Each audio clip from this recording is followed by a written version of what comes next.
ನಮಸ್ಕಾರ ವೈ, ನಾನು tea time ಬ್ಲಾಗರಿಂದ. ನಾನು ಬೆಳಿಗ್ಗೆ ಎದ್ದು ಟೀ ಕುಡಿತಾ ಗೊತ್ತಾಯಿತು ನಿನ್ನೆ ಸೈಕಲ್ ಆರ್ಡರ್ ಬಂದಿದೆ ಅಂತ. ಇದನ್ನು ನಿಮಗೆ ನೆಕ್ಸ್ಟ್ ವಿಡಿಯೋಲಿ ರಿವ್ಯೂ ಮಾಡ್ತೀನಿ. ಇವರೇ ಗುರು ನಮ್ಮಮ್ಮ ನನಗೆ ಬೆಳಿಗ್ಗೆ ಬೋಣಿ ಮಾಡಿಸ್ತಾ ಅಂಗಡಿ ಕಳಿಸ್ತಾ ಇರೋದು. ನಾನು ಬ್ಯಾಗ್ ಎತ್ಕೊಂಡು ಆಚೆ ಬಂದಾಗ ಮೇಲೆ ಗೊತ್ತಾಯಿತು ನನ್ನ ಗಾಡಿ ರಾತ್ರಿಯಲ್ಲೂ ನಿಲ್ಲಿಸಿದ್ದೀನಿ ಅಂತ. ಒಂದೇ ಕಿಕ್ಕೆ ವೈ, ಗಾಡಿ ಸ್ಟಾರ್ಟೇ ಆಗೋಯಿತು. ಅಂಗಡಿ ಹತ್ರ ಹೋಗ್ತಾ ಫಸ್ಟ್ ಬ್ಯಾಗ್ನ ಆಚೆ ಇಟ್ಟೆ ವೈ. ದೇವರು ಕೈ ಮುಗ್ದು ಬಾಗಿಲನ್ನ ತೆಗ್ದು ಎಲ್ಲ ಆಚೆ ಜೋಡಿಸ್ತಾ ಆಮೇಲೆ ನನಗೆ ಗೊತ್ತಾಯಿತು ನನ್ನ ಅಂಗಡಿ ಮೇಲೆ ಜಾಸ್ತಿ ಧೂಳು ಕೂತಿದೆ ಅಂತ. ನಾನು ಕೂಡ ಪರ್ಕೆ ಎತ್ಕೊಂಡು ಅವರೇ ತಕ್ಷಣ ಎಲ್ಲ ಕ್ಲೀನಾಗಿ ಗುಡಿಸಿ ಕ್ಲೀನ್ ಮಾಡಿದೆ ಗುರು. ಆಚೆ ಹೋಗೋರು ಬರೋರಿಗೆಲ್ಲ ಪೋಸ್ ಕೊಟ್ಕೊಂಡು ಬಾಟ್ಲ್ ಕ್ಲೀನ್ ಮಾಡ್ತಾ ಇದ್ದೆ ಒಂದೊಂದಾಗಿ. 3ನೇ ಬಾಟ್ಲ್ ನೋಡಿದೆ, ಎತ್ತಿಕ್ಕಿದ ತಕ್ಷಣ ಡ್ಯಾಮೇಜ್ ಆಗೋಯ್ತು ಗುರು.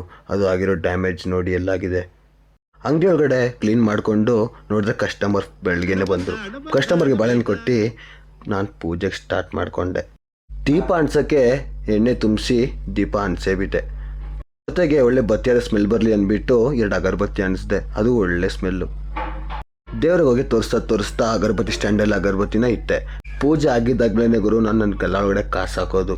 ಯಾಕಂದರೆ ಅದು ನನ್ನದೊಂದು ಪಾಲನೆ ಆಗಿಬಿಟ್ಟಿದೆ.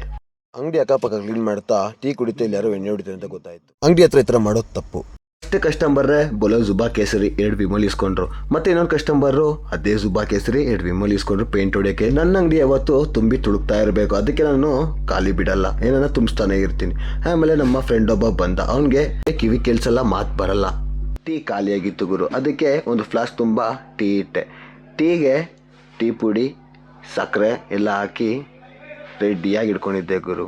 ಉಕ್ಕಿದ್ದಂಗೆ ನೋಡ್ತಾ ಈ ವಿಡಿಯೋನ ಎಂಡ್ ಮಾಡ್ತಾ ಇದ್ದೀನಿ. ಓಕೆ, ಸಿಗೋಣ, ಬಾಯ್.